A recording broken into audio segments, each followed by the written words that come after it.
Bienvenue dans ce chapitre 6 traitant des services applicatifs au sein d'un réseau. Dans ce chapitre, nous nous attarderons sur quelques services associés à la couche 7 du modèle OSI et analyserons leur fonctionnement afin d'en comprendre les rôles et les protocoles qui leur sont associés. Pour rappel, la couche 7 contient les protocoles de plus haut niveau lors de l'accès au réseau. C'est à ce niveau que les données utilisateurs sont contenues et transmises. Dans ce chapitre, nous commencerons par un protocole d'exploitation qui est le DNS, puis nous verrons un protocole orienté vers l'envoi de pages Internet HTTP, un protocole pour l'envoi de mails, le SMTP, et enfin FTP pour l'envoi de fichiers. Nous verrons dans la dernière partie le protocole NTP pour la synchronisation d'horloges. Commençons tout de suite par le protocole DNS. Pour accéder à un site Internet, il faut évidemment contacter le serveur sur lequel sont hébergées les données de ce site. Comme tout nœud du réseau, un serveur web s'identifie et se contacte à l'aide de son adresse IP.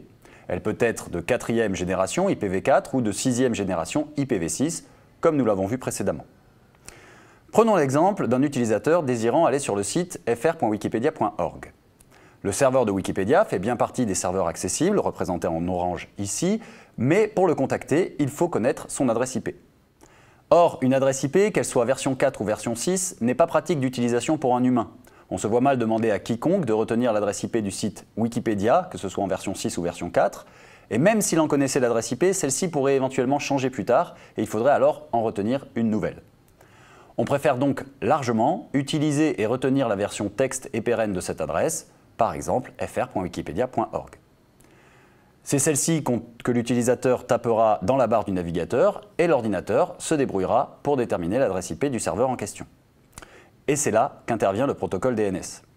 L'ordinateur interroge le service DNS sur l'adresse IP correspondant à un nom de domaine, le serveur DNS lui la fournit.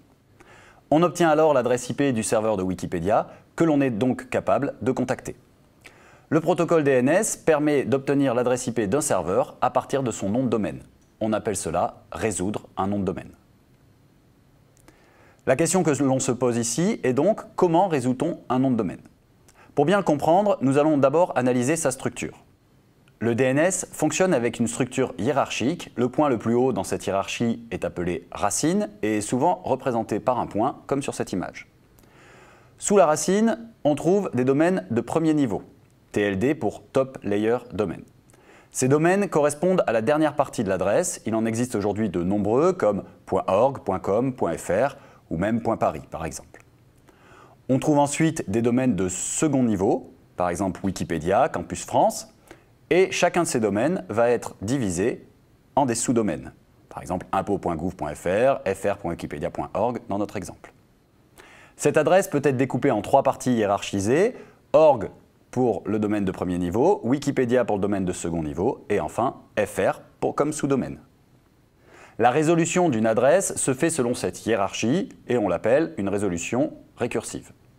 Un hôte souhaitant résoudre récursivement l'adresse fr.wikipedia.org interrogera d'abord le serveur racine sur le domaine .org. Ce serveur lui enverra alors une liste de serveurs pouvant lui répondre pour cette zone. On interroge l'un de ces serveurs, TLD.org, qui nous répondra pour le serveur de second niveau, Wikipédia. Enfin, ce dernier serveur nous répondra avec l'adresse IP du serveur hébergeant la page fr.wikipedia.org. On pourra alors contacter ce serveur puisqu'on connectera son adresse IP. En pratique, cette résolution récursive est réalisée par un serveur DNS hébergé par exemple par les fournisseurs d'accès Internet FAI. D'ailleurs, si l'on observe la configuration d'un PC personnel, le serveur DNS est souvent la box du domicile. Lors de l'ouverture d'une page web, le PC interrogera la box, qui interrogera alors le DNS du FAI, qui fera alors au besoin une résolution récursive.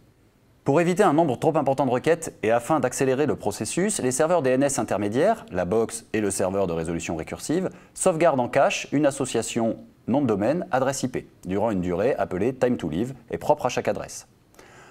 On dit que ces réponses ne font pas autorité car elles n'ont pas été récupérées directement à partir des serveurs racines. Pour résumer, le DNS, Domain Name Service, a pour objectif d'obtenir l'adresse IP d'un serveur à partir de son nom de domaine. Il a une structure hiérarchique, de la racine en passant par des domaines de premier niveau, de second niveau, puis de sous-niveau. Et la résolution se fait de manière hiérarchique. Chaque serveur DNS peut mettre en cache certaines données qu'il a obtenues précédemment. Enfin, le protocole de transport le plus souvent utilisé pour le serveur DNS est le protocole UDP.